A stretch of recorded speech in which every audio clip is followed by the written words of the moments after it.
Afternoon. Good afternoon, madam. We have waited, but I think else someone else has not joined. So we will start our session of today. Just yesterday, I have completed the second block of your MPC 21, and that was the approaches, theoretical approaches of therapeutic interventions in counseling, which we used according to the symptoms or the problems of the client. Today we have one special area of counseling which is very prominent in the last 15 to 20 years, and that is HIV/AIDS counseling.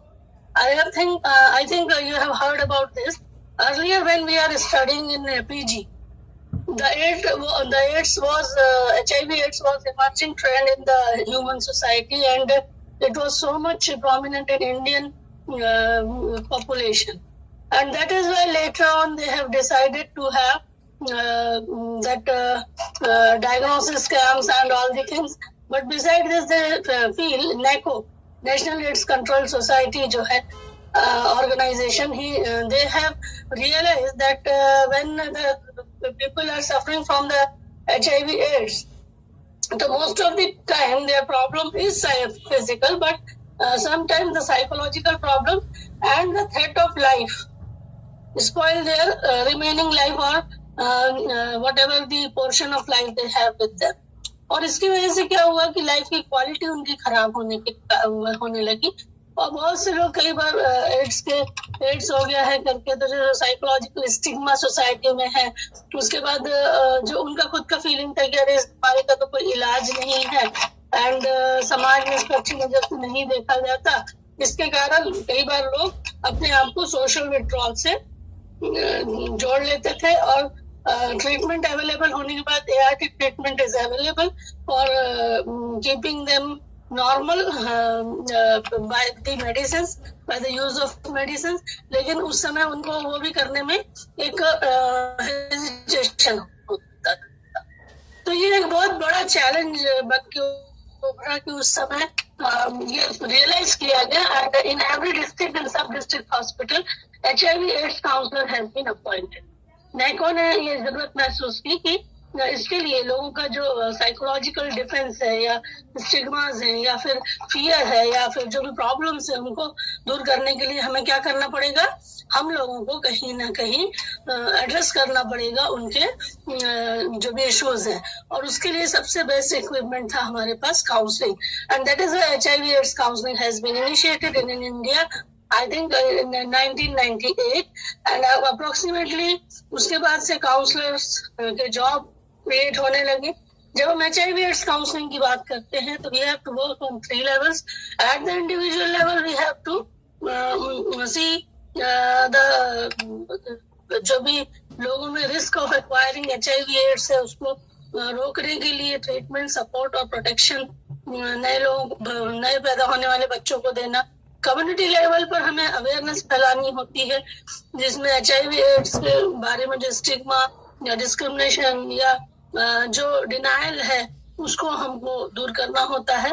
Then population level पर इस trend को कम करने के लिए कुछ ना कुछ जो पॉलिसी बनानी होती है, जैसे कि अभी पॉलिसी है, पता नहीं आपको मालूम है कि नहीं, मगर जो भी लेडी गवर्नमेंट हॉस्पिटल में प्रेगनेंसी के दौरान जाती है गायनिक सर्विसेज के लिए, उसका CD4 पहले होता है और उसके बाद HIV/AIDS टेस्ट भी होता है।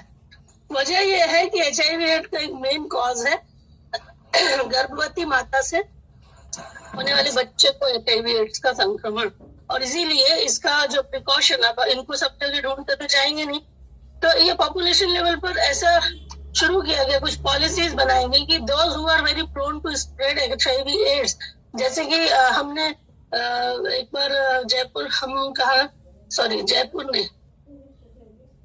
हम उदयपुर गए थे।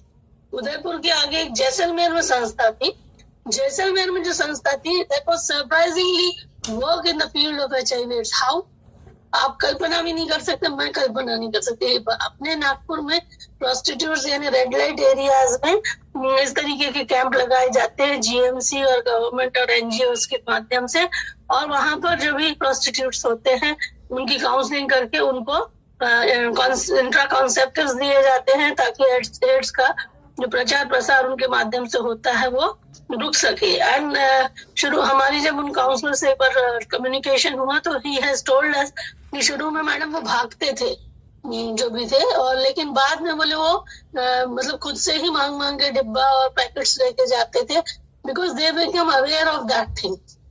तो ऐसे प्रोन एरियाज ढूंढ के कुछ पॉलिसीज बनानी पड़ती है कि हमें इन पर इंटरवेंशन अपना अप्लाई करना पड़ेगा। उसके अलावा एक और फील्ड जो मैं बता रही थी जैसलमेर में, they have targeted the male social work, male sexual workers, sorry MSW में male sexual workers, because most of the foreigners lady come from the abroad, they take safaris in the family, in the we can say कि forest, और उसमें वो महीनों महीनों भी वहां पे रहती हैं। तब ऐसी समय पर they need sexual services, for that they use their जो ऊंट वालाज, गाइड और होटल वाला, और वो या फिर वो किसी न किसी से संपर्क करके अपनी नीड्स को पूरा करती है। So they are calling them male sexual workers. और वहां पर क्या होता था कि वो शाम में 4 बजे के आसपास जाते थे जब वो लोग बिजनेस पर जाना शुरू करते हैं। We have also done safari in desert, but वो कैसा था कि हम लोगों का सफारी वो एक डिस्टेंस तक होता है, लेकिन बहुत से जो कैमल सफारी होते हैं वहाँ हफ्ते के लिए भी वो लोग घूमते हैं। सो मतलब कितना अच्छी तरीके से उन्होंने एक ग्रुप को टारगेट किया। ये पॉलिसी बनाई गई कि जो भी लोग इधर आएंगे गवर्नमेंट हॉस्पिटल में उनकी टेस्टिंग जरूरी है। अभी एक और पॉलिसी हुई है लेकिन वो इम्प्लीमेंट नहीं हो पाई है। वो ये है कि जो भी मैरिटल स्टेज पे है लड़का या लड़की, they should done the HIV AIDS testing before the marriage. हम ये नहीं कह रहे कि उससे कोई डिस्क्रिमिनेशन करना है, but by that we can put some we can say stop on spread of HIV AIDS disease, क्योंकि अगर है तो हम उसको रोकने के लिए भी जो भी हमारे एफर्ट्स हैं वो लगा सकते हैं। इसका मतलब ये नहीं कि व्यक्ति शादी ना करे, घर ना बसाए, सब कुछ कर सकता है। उज्जैन में हम एक सोसाइटी में गए थे, HIV AIDS people society, positive people society करके थी, वो पूरी पॉजिटिव लोगों से भरी पड़ी। उनका ये कहना था कि हमारी तकलीफ हम जानते हैं, और जब हम पेशेंट होकर लोगों से बात करते हैं तो उनका हम पर ज्यादा विश्वास बनता है। तो उनका काम था कि HIV वो आउटडोर वर्कर्स, आउटरीच वर्कर्स, इस तरीके से उनकी सेटिंग थी। उसमें वो मेनली काउंसलिंग का ही काम करते थे कि जो भी लोग फील्ड में या कम्युनिटी में आइडेंटिफाइड होते हैं HIV एड्स के पेशेंट के रूप में, उनकी वो काउंसलिंग करके उनको एक नॉर्मल लाइफ जीने के लिए मदद करते थे। एंड दैट वाज वंडरफुल, क्योंकि जो प्रेसिडेंट ऑफ द ऑर्गेनाइजेशन थे वो खुद बोले मैं 12 साल से मुझे भी एड्स है, लेकिन और उनको एक बेटा भी था, उनकी वाइफ खुद डॉक्टर है। और ही सेड कि जब मैंने ये देखा कि मेरे जैसे इंसान को प्रॉब्लम हो सकती है तो कितने लोगों को हो सकती है। एंड वो जो पॉजिटिव पीपल नेटवर्क था, मतलब वो चीजें हमको सरप्राइज कर देती है, how the people can use these things as opportunity also. और वो उनके बच्चों को जो HIV एड्स पीपल के जो सफरिंग फैमिलीज के जो बच्चे थे उनको पढ़ाई लिखाई में बाकी चीजों में मदद करते थे, साथ ही इनको भी फाइनेंशियल हेल्प और वापस रिहेबिलिटेशन के लिए मदद करते थे। तो कहने का अर्थ ये है कि काउंसलिंग एक बहुत बड़ा एक्सपोजर है HIV एड्स काउंसलिंग में, जिसमें कि हम ये देख सकते हैं कि जो भी काउंसलर्स होते हैं, they made the people, HIV AIDS people to start their life in a new way, और इसीलिए HIV एड्स काउंसलिंग की जरूरत है। यहाँ पर जो हिस्ट्री दिया हुआ, सितंबर 2003 में इंडिया WHO ने एक कॉल किया कि हमें access to ART treatment 3 million people तक पहुंचाना है 2005 तक। और इसकी शुरुआत के बाद WHO और जून 96 में भी इसके बारे में कुछ पॉलिसीज एंड प्रोविजंस आए। WHO और यूनिट्स ने मई 2007 में गाइडेंस की लाइन शुरू की, और उसके बाद उनको HIV टेस्टिंग और काउंसलिंग के लिए और हेल्थ फैसिलिटीज को लिंक अप करके कुछ रिकमेंडेशंस दिए। जो कि डेवलपिंग कंट्रीज में और डेवलप्ड कंट्रीज में इम्प्लीकेट किए जाने थे। और इसीलिए ये सारी चीजें शुरू हुई। जैसे मैंने आपको बताया कि मैं जब पास आउट हो चुकी थी 96 में, उसके बाद मेरे ख्याल से 2000 के बाद मेरे जो जूनियर्स थे, बहुत से लोग HIV एड्स काउंसलर की पोस्ट पर ज्वाइन हुए और they are working in that on that post till yet. अभी तक वो उसी पोस्ट पर हैं, क्योंकि दे थिंक कि कुछ लोग होता ही है कि उनको अच्छा जॉब मिलता है तो छोड़कर जाते हैं, लेकिन इसमें गवर्नमेंट पे भी अच्छा करती है तो रिन्यूअल होते हैं और वही लोग कंटिन्यू करते हैं। मगर कैसा है कि यू नो वेरी वेल कि काउंसलिंग करना इज नॉट इजी टास्क, और इसीलिए ये बहुत प्रॉब्लम होती है कि जब हम लोग HIV एड्स की बात करते हैं तो लोग एक पल को पीछे हटते हैं। मगर अभी धीरे धीरे ये रेजिस्टेंस दूर हो रहा है। एड्स क्या आपको मालूम ही है, एक्वायर्ड ह्यूमन इम्यूनोडेफिशिएंसी सिंड्रोम। ये HIV एक वायरस है जिसकी वजह से ये होता है। इसमें एक विंडो पीरियड होता है जिसमें अगर हम टेस्ट करें भी तो हमें समझ में नहीं आता कि पीपल आर पॉजिटिव और नेगेटिव। इसकी वजह से कुछ सिम्टम्स दिखाई देते हैं, जैसे कंटिन्यूस वेट लॉस दिखेगा, डायरिया दिखेगा, ट्यूबरकुलोसिस हो सकता है, कोई भी प्रॉब्लम अगर उनको होगी तो जल्दी ठीक नहीं होगी। Neurological impairment is also seen. Can oesophagus means पेट में एक प्रॉब्लम होती है, वो भी हो सकती है। देन उसके बाद pneumonia, Kaposi sarcoma means cancer का ही एक प्रकार होता है। इसके अलावा other condition like meningitis, neurotoxoplasmosis, CMV retinitis यानी आंखों से संबंधित, penicillium marneffei, I don't know what is this, recurrent herpes zoster और multi dermatomal herpes infection means skin reactions भी हो सकते हैं। अब इसका अर्थ ये है कि एड्स की अपने कोई सिम्टम्स नहीं होते। एड्स क्या है, हमारी इम्यूनिटी को वीक कर देता है। इसकी वजह से कोई भी बीमारी हम पर जल्दी असर करती है और जल्दी असर करती है और हमें कमजोर बना देती है। और क्योंकि हमारी बॉडी उससे लड़ नहीं पाड़ी, हमारी रेड ब्लड सेल्स जो होती है वो वीक हो चुकी रहती है। जब सेना ही वीक है तो कैसे वो उससे लड़ाई करेगी, और इस वजह से हमारे ऊपर वो बीमारी असर करती चली जाती है और हम ठीक नहीं होते। ट्रांसमिशन का आपको पता ही है, unprotected sex from HIV AIDS suffering person, blood exposure, अगर हम सिरिंज या नीडल्स जो है वो स्टेरिलाइज्ड या फ्रेश यूज नहीं करते हैं तो भी हो सकता है। और ये एक भ्रांति है, इस जो HIV एड्स से पसीने से, आंसू से, लार से नहीं फैलता है। फिर मदर टू बेबी ट्रांसमिशन, हाँ ब्लड टू ब्लड होता है। इसीलिए आजकल शेविंग के लिए अलग अलग ब्लड यूज करते हैं कि अगर उसका ब्लड, वो भी ऐसे सिंपली नहीं होता कि उस ब्लड से बना लिया। उस व्यक्ति को अगर ब्लड निकला है जिसको HIV एड्स है और उसी के ब्लड से हमको बना और हमारा ब्लड निकल गया और हमारे ब्लड में वो ब्लड मिल गया, तब वो हो सकता है।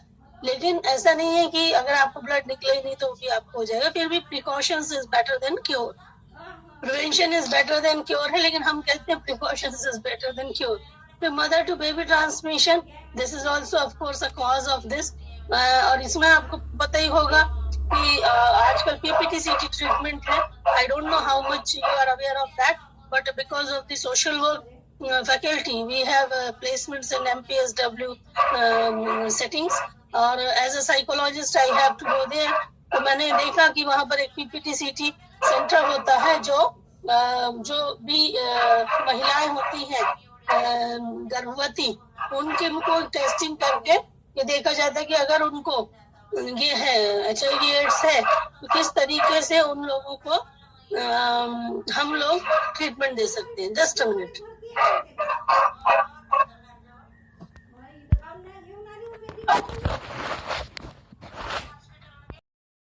And it creates disturbance ना। फिर है sign and symptoms, you know very well HIV infection होता है तो जिस्म का वीकनेस बढ़ती जाती है। Window period few weeks to few months हो सकता है।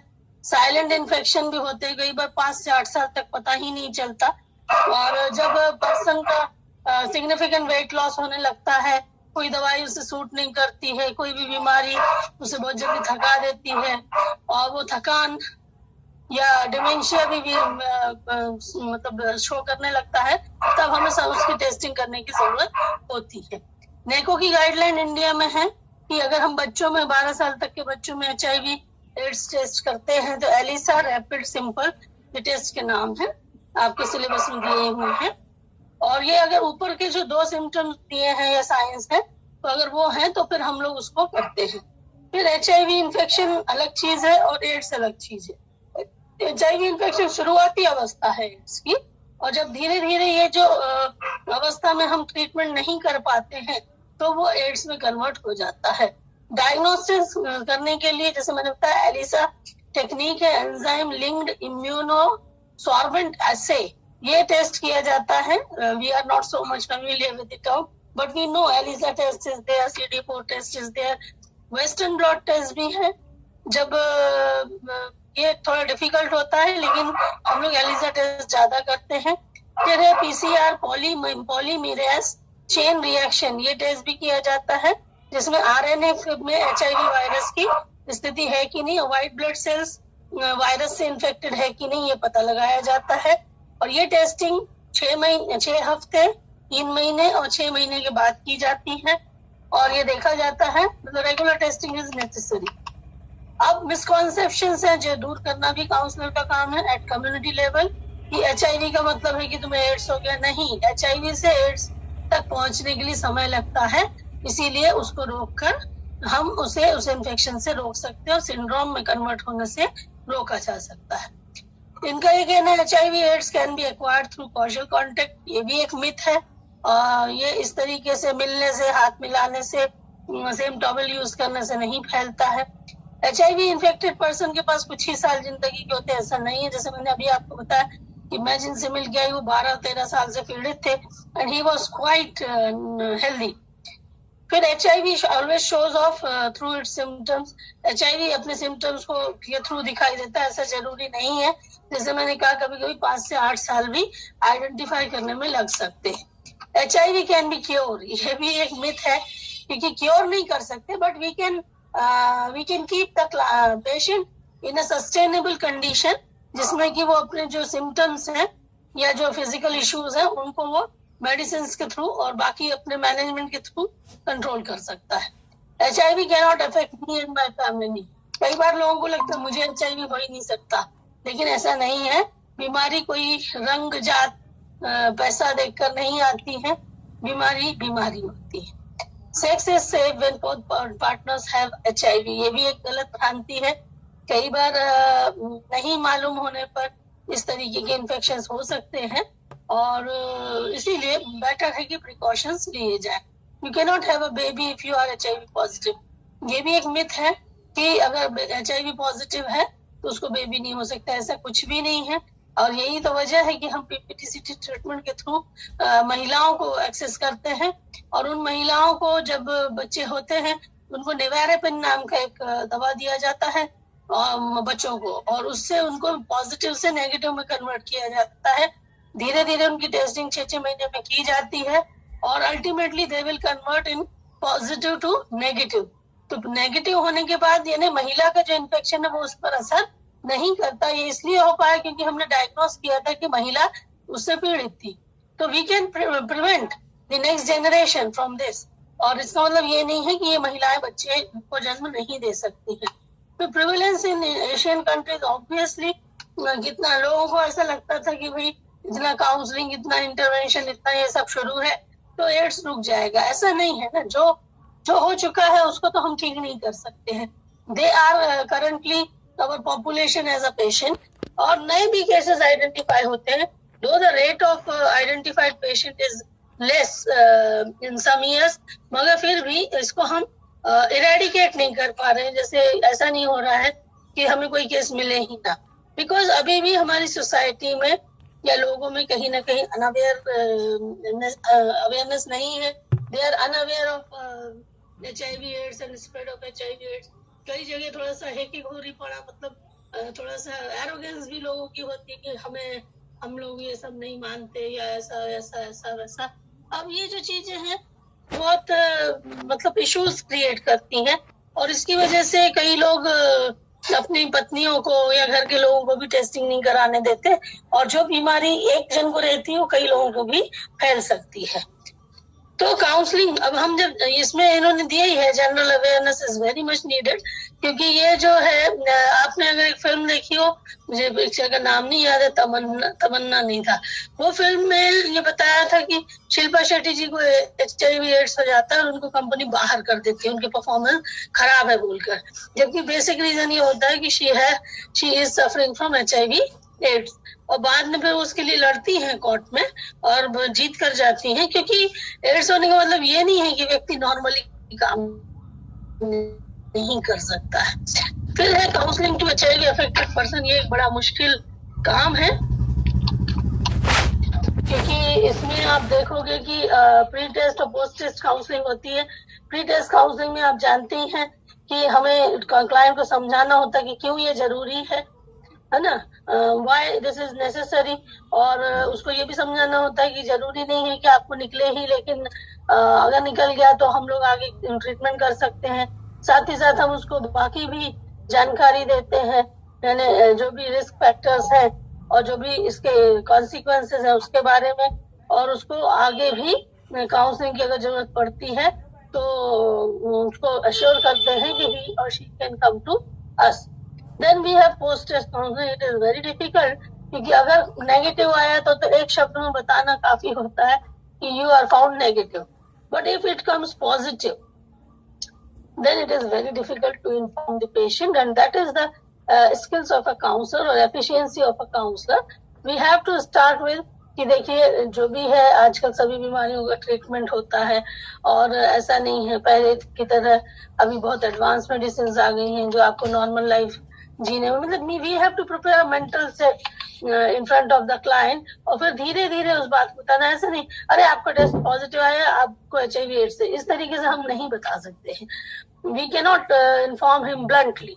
तो ये जो चीजें होती है काफी तैयारी के साथ, और प्रायर उनको पहले एक मेंटली एक सूदिंग देने के बाद ही हम लोग इन्फॉर्म करते हैं कि नो वरी, ये जो प्रॉब्लम्स है ये प्रॉब्लम्स भी दूर हो सकती हैं, आप रेगुलर ART ट्रीटमेंट पे रहिए, और ये अब जो हो गया उसे हम बदल नहीं सकते, लेकिन जो आगे होने वाला है we can control by remaining together. इस तरीके से हम काउंसलिंग कर सकते हैं। प्रॉब्लम सॉल्विंग अप्रोच, उसको क्या प्रॉब्लम आ सकती है, उसको कैसे रिजॉल्व करना है, ये भी देख सकते हैं। Participation in discussion about treatment किस तरीके से वो लेना चाहेगा उस पर बात कर सकते हैं। उसके सोशल और फैमिली नेटवर्क का यूज कर सकते हैं। और ऑल्टरनेटिव थेरेपी जैसे रिलैक्सेशन, मसाज, योगा, मेडिटेशन, इसका यूज कर सकते हैं। By that client can feel relaxed. Then exploring individual potential for manageable जो इश्यूज आते हैं उसके बारे में हम उसे काउंसलिंग कर सकते हैं। Means we have a very important role in post test counselling. अगर क्लाइंट पॉजिटिव आया तो शॉक लगता है, रिएक्शंस कैसे कैसे मिलेंगे आपको, उसको शॉक लगता है, अरे मुझे कैसे, फियर एंड एंजाइटी, वो बोलेगा मुझे तो कभी कुछ होता ही नहीं था, ये भी बोल सकता है शॉक में। फियर एंड एंजाइटी, अब मेरे पास कितने दिन बचे हैं, मैं जी पाऊंगा या नहीं पाऊंगा, या जी पाऊंगी या नहीं पाऊंगी, ये भी एक सवाल होता है। कई क्लाइंट में डिप्रेशन भी दिखाई देता है। कुछ लोग गुस्से से भी वो हो जाते हैं कि मैंने किसी का क्या बिगाड़ा था जब मेरे साथ ऐसा हुआ, लेकिन और कुछ में गिल्ट होता है कि शायद मैंने कुछ बुरा किया होगा। But these are the reactions, actually these are not the real interpretation कि why you have suffering from this disease, but हम ये बोल सकते हैं कि yes of course we have no control over our past, but in future we can control our deeds and activities, and by that we can control our physiological system also। और इस तरीके से हम काउंसलिंग पेशेंट्स को करते हैं, उनके partners या स्पाउसेस को करते हैं, फैमिली मेंबर्स को करते हैं। कई बार कुछ फैमिली मेंबर्स इतने सपोर्टिव होते हैं कि वो पूरे प्रिकॉशंस फॉलो करते हैं। हमारे एक महिला आई थी एक बार, तो वो बताने लगी कि मेरी सास मुझे सब्जी नहीं काटने देती, तो हम लोगों ने उसके सास से कहा, वो बोली कि बेटा मैं इसलिए नहीं काटने देती कि ये बीमार है, इसको अगर खून वून आ गया तो इसकी चोट ठीक होने में टाइम लगेगा, इसलिए मैं उसको काटने नहीं देती, बनाने देती हूँ। तो हम लोगों को भी अच्छा लगा कि she is caring in that way, और ये बहुत अच्छी बात थी कि मतलब पढ़ी लिखी थी, वो जानकार थी, तो उन्होंने ऐसा किया। और ऐसा होता है कई बार, वी कैन नॉट से कि हमेशा ही बायकॉट होता, हमेशा ही डिस्कार्ड करते हो लोगों को लोग अपनाते भी हैं। फिर एड्स के पेशेंट और उसकी फैमिली को काउंसलिंग करना, उसमें वही 7 से 10 साल तक लगभग जो क्लाइंट रहता है वो एक नॉर्मल कंडीशन रिटेन कर सकता है। फर्स्ट स्टेज होती है असिम्प्टोमेटिक स्टेज। इस स्टेज में काउंसलर को ये याद रखना होता है कि हमको क्लाइंट के फूड एंड न्यूट्रिशन पर बहुत ध्यान देना है, उसका सपोर्ट सिस्टम अच्छा होना चाहिए, ट्रीटमेंट और एंटी रेट्रोवायरल ड्रग्स जो होती है ART ट्रीटमेंट जो है ये लेते रहना उसको कंटिन्यू जरूरी है।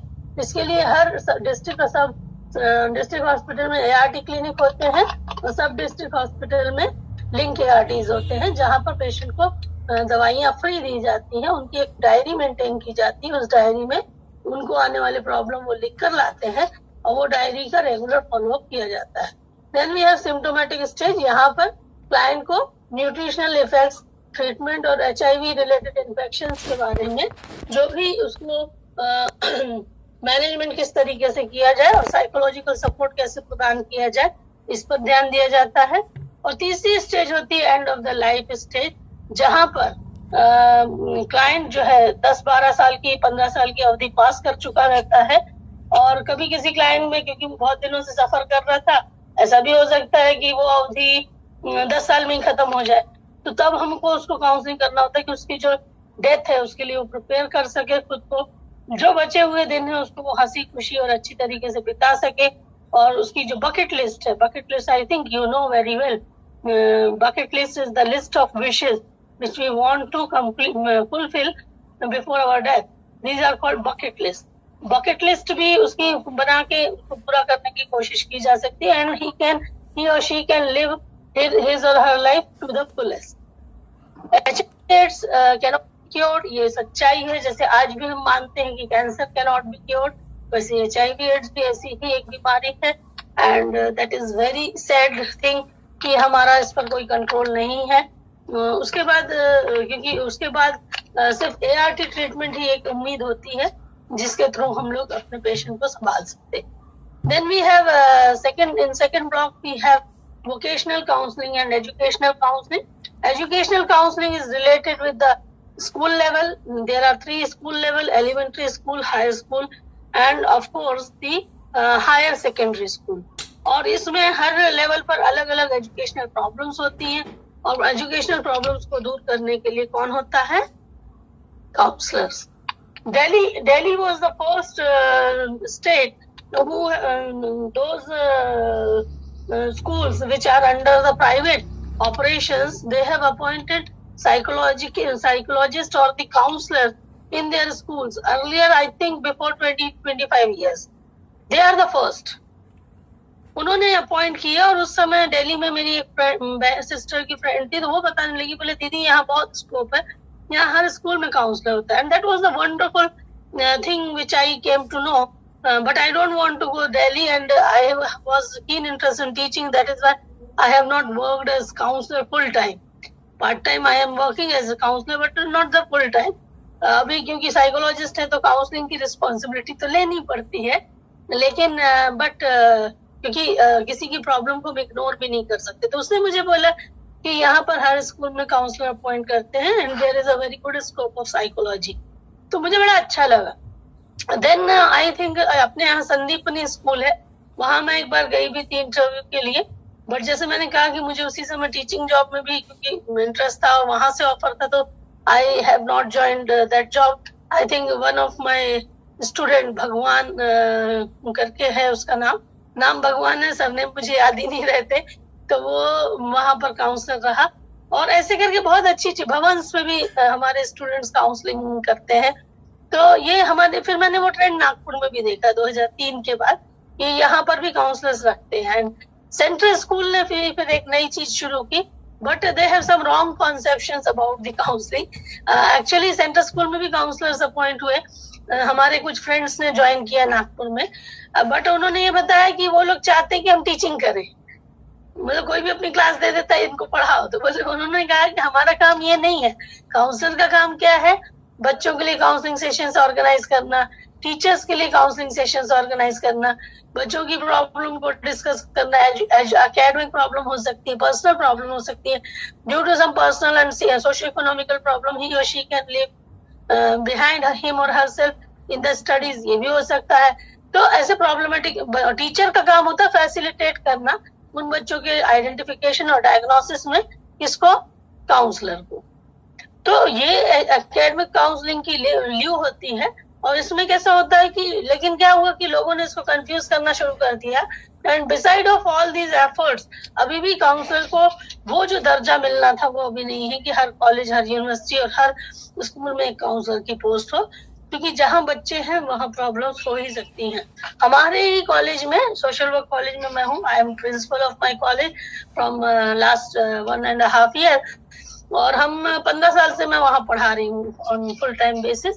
तो हम ये देखते हैं कि हमारे बच्चों के इतने सारे प्रॉब्लम्स होते हैं।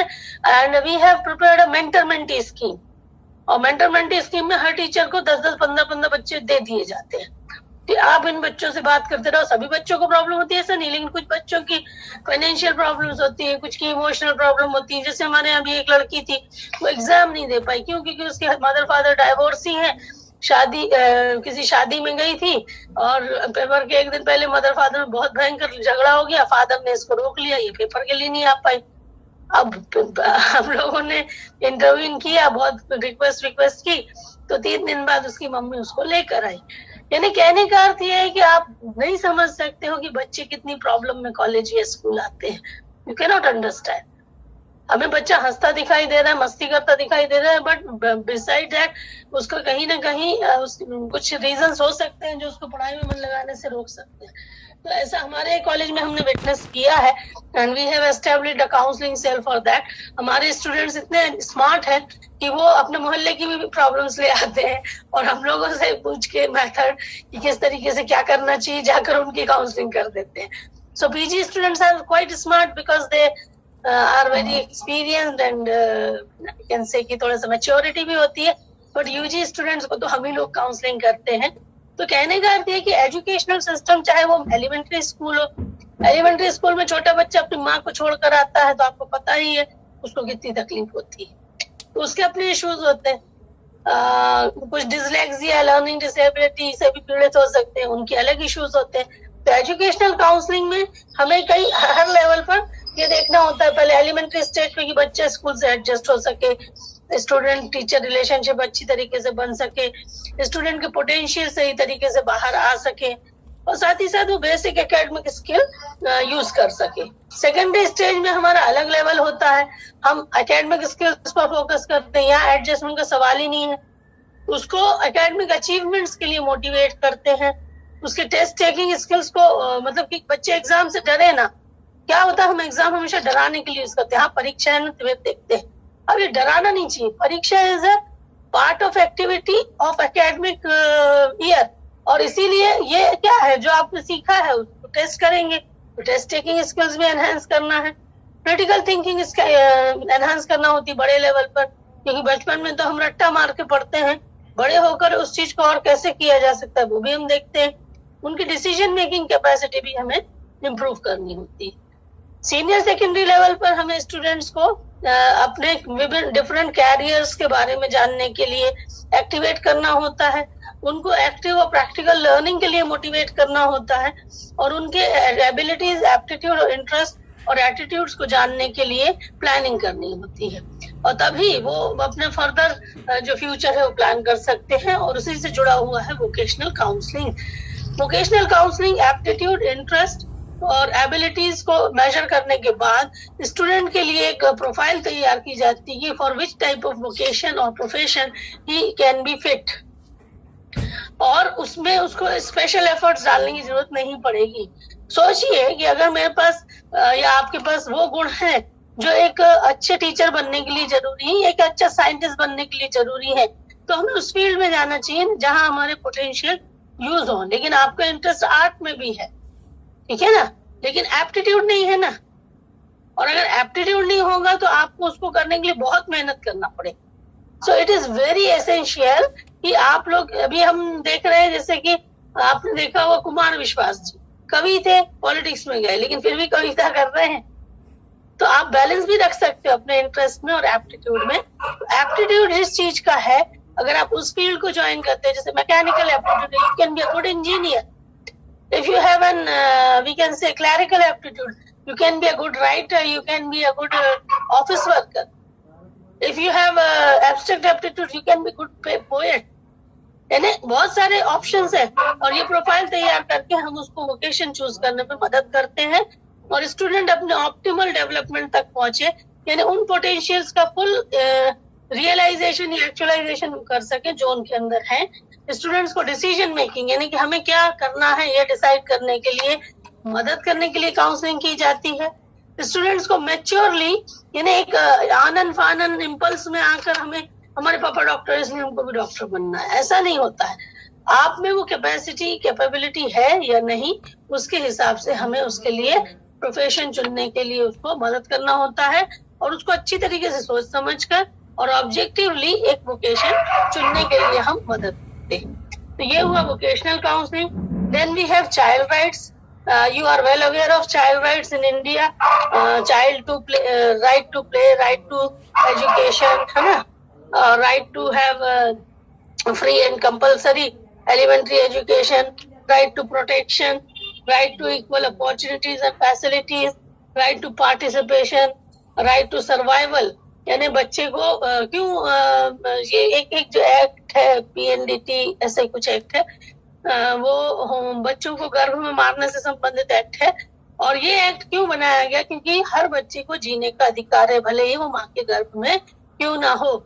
और 20 हफ्ते के बाद इंडिया में हम कॉन्सेप्शन के 20 हफ्ते के बाद बच्चे की लाइफ शुरू हो गई ऐसा हम मानते हैं और जो बच्चा जीवन की शुरुआत जिस बच्चे की हो गई उसे जन्म में जाने का अधिकार है और अगर वो अधिकार हनन होता है तो कोर्ट में चैलेंज किया जा सकता है। आपने देखा होगा बच्चे पैदा होने के बाद कचरे के डिब्बे में, अनाथ आश्रमों के दरवाजे पर, नाली में तक मैंने देखा है और बहुत ड्रास्टिक है कि हाउ मतलब उसका राइट टू सर्वाइवल तो हमारे इंडिया में है ही। और इसकी वजह यह है कि शायद पेरेंट्स की ये सबसे बड़ी गलती है क्योंकि पेरेंट्स अनजाने में जब पेरेंट्स बन जाते हैं, पेरेंटहुड में चले जाते तो इस तरीके के एक्शन लेते।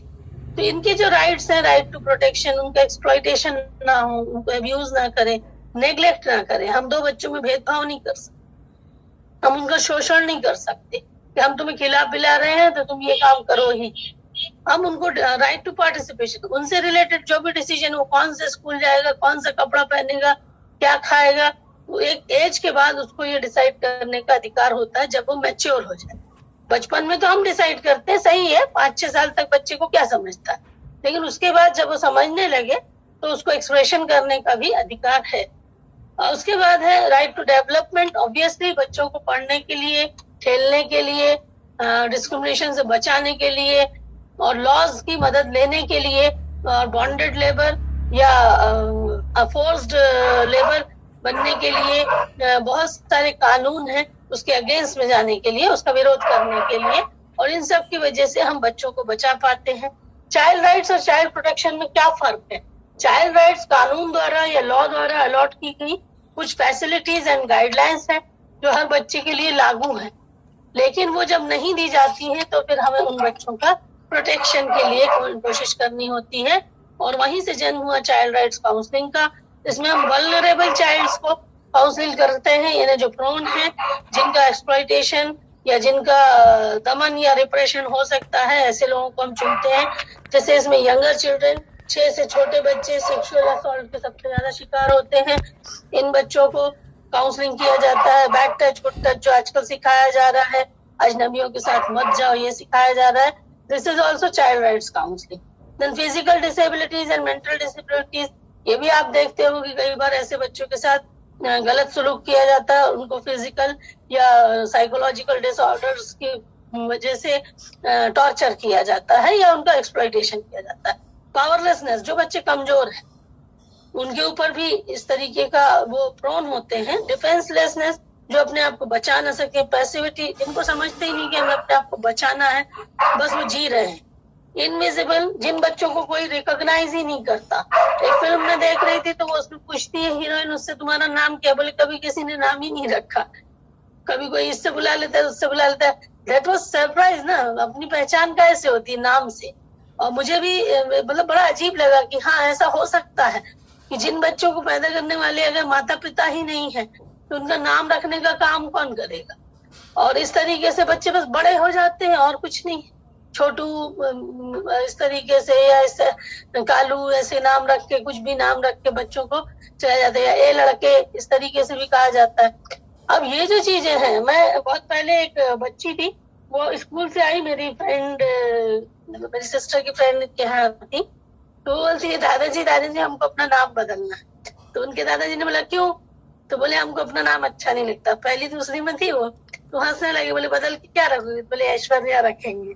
तो मुझे इतनी हंसी आई कि देखिए, एक तरफ अभी, लेकिन आज सोचो, एक तरफ वो बच्चे जिनका नाम है वो नाम बदलना चाहते हैं, और एक तरफ वो बच्चे जिनका नाम भी हम नहीं जानते क्योंकि उनका नाम ही नहीं होता।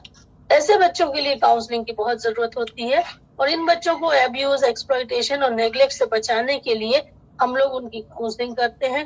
हो सकता है तो उनको रिहैबिलिटेशन करने के लिए चाइल्ड होम्स, चिल्ड्रन होम में या फिर सुधार गृहों में भी भेजते हैं, या अनाथ आश्रम हो गए या दत्तक सेवा केंद्र है, वहां पर भी देते हैं।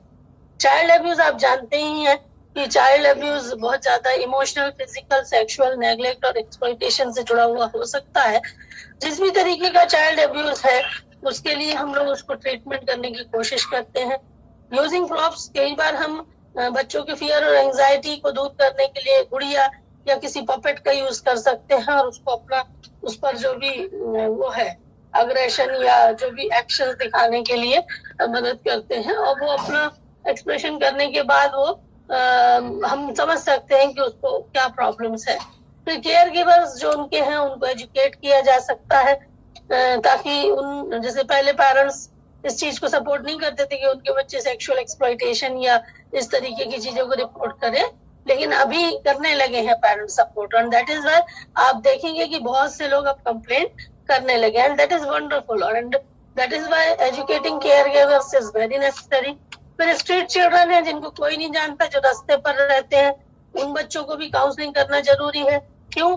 उनको बेसिक स्किल्स सिखाना, उनका रिहैबिलिटेशन करना, उनको हेल्थ सर्विसेज पहुंचाना। अगर हम चाहें तो अगर स्ट्रीट चिल्ड्रन को सही तरीके से लाइफ स्किल्स या सोशल स्किल्स की ट्रेनिंग दी जाए, तो I think they can be a good, we can say कि सिटीजन ऑफ अवर कंट्री। क्यों हो सकता है ऐसा?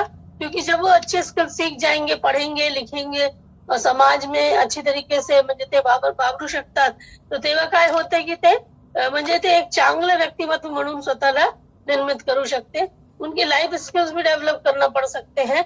असर्टिवनेस की ट्रेनिंग दो, उनको नेगोशिएट करने की ट्रेनिंग दो कि उनका कोई भी फायदा ना उठाए।